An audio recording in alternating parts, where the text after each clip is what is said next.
In 2023, China built more solar panels than the entire world had installed in history.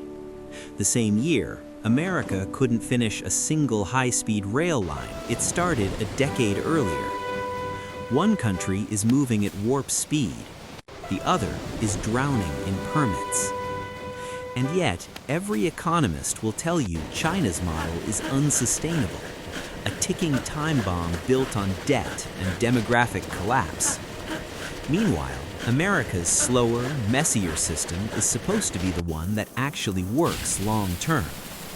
So why does it feel like we're watching China win in real time? Let's get something straight. This isn't about picking sides or cheerleading for authoritarian efficiency. This is about understanding a very specific economic moment we're living through. One where the old rules seem to be breaking down, and the country everyone said would stumble is instead building the future faster than anyone thought possible. China's GDP growth rate has been outpacing America's for over 2 decades. In 2023, China grew at around 5.2%. The US managed 2.5%. That gap sounds small until you remember China's economy is already massive, over $17 trillion. Growing a big economy fast is supposed to be impossible. This red tape is everywhere! It's too tight, I can't get free! Help! This is ridiculous! China is also dealing with a real estate crisis. This red tape is everywhere! It's too tight, I can't get free! Help! This is A ridiculous! shrinking population and local governments buried in debt. By every Western playbook, this should be a country in free fall.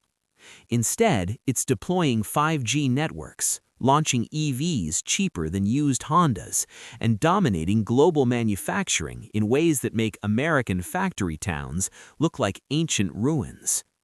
So what's actually happening here? How is China growing faster while also seemingly collapsing? And what does that say about how we measure success in the first place? To understand China's speed, you have to understand the machine behind it. And that machine runs on 3 things: state control, infrastructure obsession, and a willingness to ignore short-term financial logic. Start with state control. In America, if the government wants to build a highway, it has to negotiate with landowners, fight lawsuits, pass environmental reviews, survive election cycles, and hope funding doesn't get slashed halfway through. In China, the state owns the land. If Beijing decides a high-speed rail line is getting built, it gets built. No town halls, no referendums, just bulldozers and timelines. This isn't propaganda, it's just structure. The Chinese government can move capital, labor, and resources toward national priorities without waiting for market signals or voter approval. It's centralized economic planning on a scale the Soviet Union never managed to pull off. But with one key difference. China learned to use markets, not replace them. Second, infrastructure. China has spent the last 20 years building at a pace that defies belief. It has more high-speed rail than the rest of the world combined, over 26,000 miles of it. America has 735 miles. China poured more concrete between 2011 and 2013 than America did in the entire 20th century.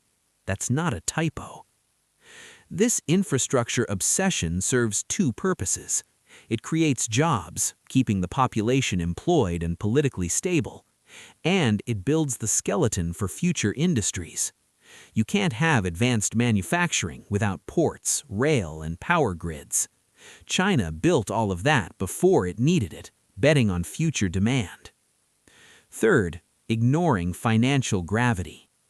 Western economists love to point out that China's debt-to-GDP ratio is over 280%.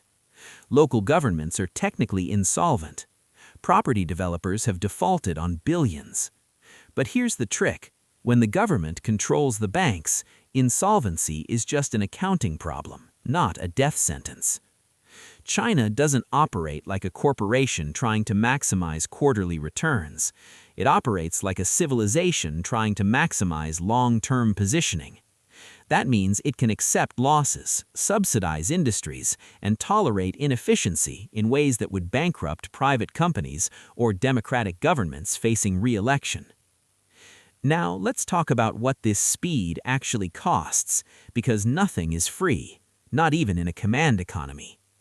China's growth has been fueled by debt, not the kind of debt that shows up on government balance sheets, but the kind buried in local government financing vehicles, state-owned enterprises, and shadow banks. The official numbers say one thing: the real exposure is unknowable, and that's by design. For years, China's growth model worked like this: borrow money, build infrastructure, sell land to developers, use that revenue to pay off loans. Repeat. It was a perpetual motion machine as long as property values kept rising and the population kept growing. But both of those assumptions are now broken. China's population peaked in 2022. Its birth rate is collapsing faster than Japan's did in the 1990s. And property prices, the foundation of local government revenue, are falling. Entire cities have been built that remain mostly empty, ghost towns with streetlights but no residents. This is the part where Western analysts get smug and declare victory. See, the model doesn't work. China is going to collapse under its own weight. Except it hasn't, and that's the uncomfortable part. Because China isn't collapsing, it's restructuring. It's pouring money into electric vehicles, semiconductors, AI, renewable energy, sectors where debt doesn't matter as much as dominance.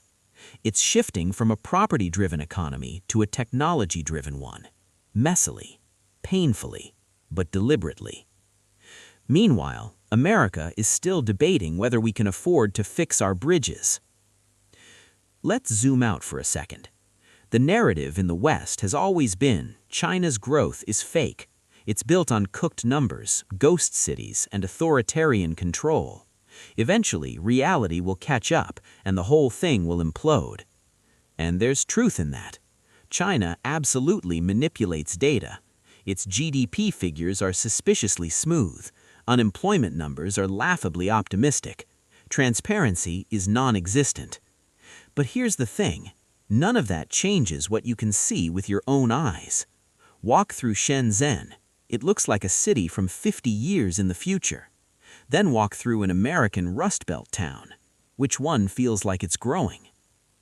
China's model has real, undeniable weaknesses. Authoritarianism stifles innovation in ways that matter long-term. You can't have Silicon Valley under a government that censors the internet and disappears billionaires. Demographic collapse is real, and no amount of state planning can reverse it quickly. And the debt, when it finally has to be dealt with, will be brutal. But the West's model has weaknesses too. Democracies are slow. Infrastructure projects take decades. Populism and polarization make long-term planning nearly impossible. And markets, left unchecked, optimize for profit, not national resilience. So you end up with this bizarre situation. China's system looks like it's failing on paper, but winning in practice. America's system looks sound on paper, but feels like it's losing in practice. Here's what really keeps economists up at night. China's growth isn't just about China. It's about rewriting the rules of what's possible. For decades, the Washington Consensus told developing countries, liberalize your markets, privatize your industries, embrace democracy, and you'll grow. China did the opposite. It kept state control, rejected political liberalization, and grew faster than anyone did. That's not just an economic result, it's a geopolitical challenge. It tells the rest of the world that maybe the American model isn't the only path. Maybe you don't need democracy to get rich. Maybe authoritarianism, if executed well, can deliver prosperity. That's a terrifying idea if you believe in liberal democracy. And it's an appealing idea if you're a developing country tired of taking orders from Washington. China's rise also forces a question America hasn't had to confront in decades. What if being faster matters more than being freer? What if the country that can build, deploy, and scale technology first ends up setting the rules for everyone else? Because that's what's happening. China isn't just growing, it's building parallel systems, its own payment networks, its own GPS, its own internet, its own trade routes. If those systems become the global standard, America's technological and financial dominance starts to look like a relic. So here's where we actually are. China is growing This red faster tape is than America, everywhere. not It's too because tight. its I can't get system is free. better, Help! but This because is it's ridiculous. designed for speed over stability, state power over individual freedom, and long-term positioning over short-term profit. That model has deep, possibly fatal flaws. Debt that can't be repaid forever. Demographics that can't be reversed quickly. Innovation that can't flourish under censorship. The question isn't